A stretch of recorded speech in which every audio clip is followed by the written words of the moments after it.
గురు పోలీసులు వచ్చారేమో చూడు. అటెక్కడికి వెళ్తావు? అది కిటికీ. ఒకవేళ పోలీసులు వచ్చి అడిగితే నా తోడబుట్టిన చెల్లి అని చెప్పు. అయితే నువ్వు నాకు వదిలిపోతావన్నమాట. తీసుకెళ్ళరా.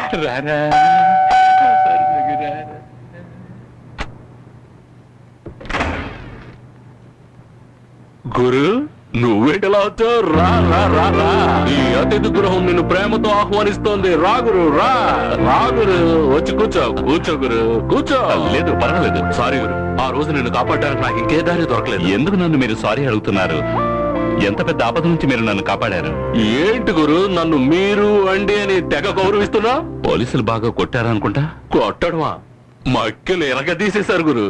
మట్టి కుమ్మినట్టు కుమ్మి పడేశారు గురు. సారీ, నా వల్లేగా మీకు ఇన్ని సమస్యలు. ఆ సంగతి వదిలే. స్నేహం అని ఒక్క మాట అన్నావు చూడు, దానికి చంద్ర ప్రాణం ఇచ్చేస్తాడు. ఆ రోజు తిన్న దెబ్బలు తగ్గడానికి రూమ్ బుక్ చేసుకుని పెగ్గేసుకుని ఒళ్ళు బాడీ మసాజ్ చేయించేసుకుని ఒళ్ళు ఓవరాలింగ్ చేయించుకుంటున్నా. అప్పనా తీసుకురారా మిడ్ నైట్ మసాజ్. ఏంటి గురు గన్ రెడీ చేసి ఫైరింగ్ చేసి లోపల పిలిచేసావు? నీ గన్ను తుప్పు పట్టు ఉంటుందని నాకు తెలుసురా ముయ్యి. తమ్ముడు ఎలాగున్నా? బాగున్నావా? సరే గాని ఎవరి మూడో గెస్ట్? పోలీసే. కుర్రాడు బాగున్నాడు. ఇప్పుడు కొన్నేస్తావా?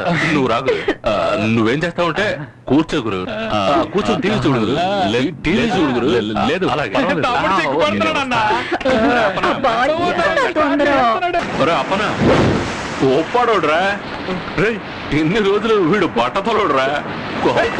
ఉందిరా. నీ ఫ్రెండ్ వాడు? నీ ఫ్రెండ్ ఎట్రా వాడు? నా పరువు మొత్తం తీశాడు కదరా.